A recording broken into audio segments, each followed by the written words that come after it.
Hello and welcome to my office. This seminar is about strategy in pharma, medtech and other life sciences businesses. It's based on the 25 years I spent studying that industry, and before that, 20 years in the industry as a research chemist, marketer and strategist. So if you work in marketing or medical affairs or market access or strategy in a pharma or medtech company, then this seminar is written for you. So please click subscribe and share it with your colleagues if you can. And if you stick around to the end of the seminar, I'll tell you how to get copies of the published articles that support this and my other seminars. I want to begin this seminar with a very short story about something that happened to me very recently, something quite disconcerting actually. I was sitting in a plush modern boardroom in a large global life sciences company, the sort you've probably been in many times before. And when I looked across the table, there, opposite me, sat a magnificent giraffe, slowly ruminating. It had a long neck, of course, so its little horns and its large pointed ears were grazing the ceiling. Even more weird, the giraffe was wearing chinos and a polo shirt. Then he changed into a handsome, serious-looking man who I recognised as the Executive Director of Medical Affairs. Just for a second, you see, my mind had been playing tricks on me. So why was this? Well, stay with me and explain why a giraffe in the boardroom can help you think about your strategy. Seeing the giraffe across the boardroom table was what psychologists call a flashbulb memory. It's the kind triggered by an odd event that jars your subconscious.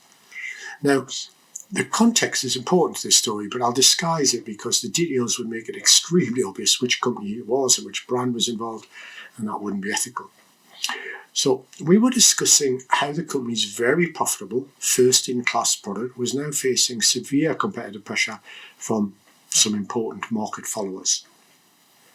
My client was asking for advice on how we might respond to the competitive threat. And after studying all the details, I'd advised them that we needed to understand the complex segmentation of the context in which the prescribing decisions were being made. Now, this context included payers, patients, prescribers, and some other healthcare professionals. The medical affairs director across from the table disagreed with me. He was arguing instead for a much more detailed analysis of the outcome data, which we'd already tried but which hadn't helped. He knew the clinical data inside out, so I asked him why he thought it was the best place to look for competitive advantage. He was a bit frustrated with me, and he replied, because that's the way we do it in pharma. And that was the point when he morphed momentarily into a giraffe with a polo shirt and chinos, chewing on some leaves. Now, because I began working in this industry probably before that medical affairs director was even born, I knew he was absolutely right. Pharma, medtech, and other life science companies are, to a large degree, data management businesses. And when life science companies say data, they typically mean clinical data. Of course, that's especially true if you work in medical affairs. And so what he was really saying was that as a pharma company, they had evolved to look for differentiation in the comparative clinical data. In this, the company was similar to other pharma companies, just like you and I have evolved to be similar to other human beings. But why did that comment trigger my flashbulb memory of a giraffe?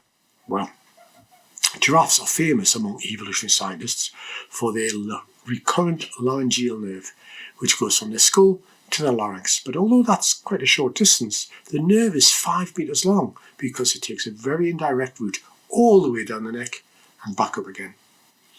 This path evolved as the giraffe's neck evolved to lengthen. There's no evolutionary advantage in this weird anatomical fact. It's just the way we do things in giraffes.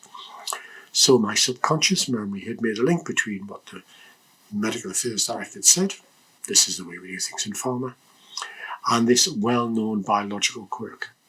In other words, it triggered my flashbulb memory.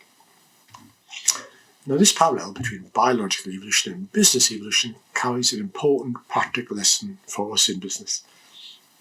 As species evolve, design flows like that recurrent laryngeal nerve get baked into their anatomy, and they're impossible to change. Exactly the same things happen in companies as they evolve. Now look at your own organisation and you might see some stupid ways of doing things that have become baked in over time.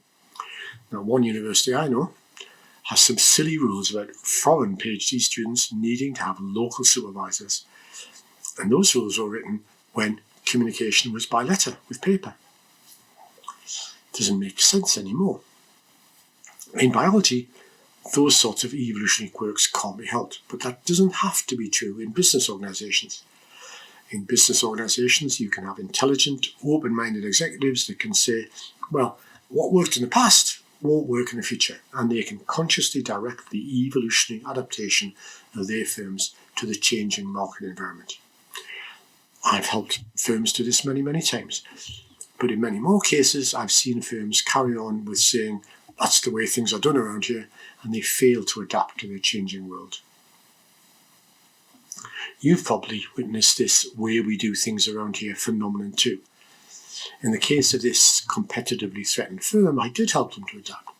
They recognised that in a newly competitive market with peers calling the shots, that relying on clinical differentiation alone would no longer work. And they came to realise that their years of leadership in that therapy area meant that they knew much more about the needs and motivations of payers and professionals and patients than any of their competitors did. All that was needed was an internal process for extracting that tacit knowledge from the brains of their market-facing people and crystallising it into valuable insights and using those insights to drive their competitive strategy. Unlike the giraffe, they were able to redesign what evolution had left them with. And they evolved something much more effective and much more efficient. I should add, by the way, that the medical affairs director, the one who turned into a giraffe, had, after his initial snappy bad-tempered reaction, he'd been pretty central to leading this adaptation, so all credit to him. So what's the story? What lessons does this giraffe story hold for your company? Well, it teaches us to look out for implicit, unquestioned ways of doing things that were a good fit with yesterday's market, but now hold us back. That kind of introspection, looking inside the company, is never easy. You have to work really hard to reflect honestly and thoughtfully, and you need to have an open mindset. And you need more than a little courage to change old habits. But if your market has changed, and most of our markets are constantly changing, then there's no place for giraffes in the boardroom. Thanks for joining this seminar. If you found it worth your time, then please like, subscribe and share with your colleagues. If you would like to read the articles that support this seminar, then mail me and I'll send them to you. If you'd like to browse the 400 articles, papers and books I've written about the industry, then take a look at my website. And if you'd like to know more about how my research can help you improve your competitive capabilities, then please get in touch and we'll set up a virtual cup of tea. Thank you.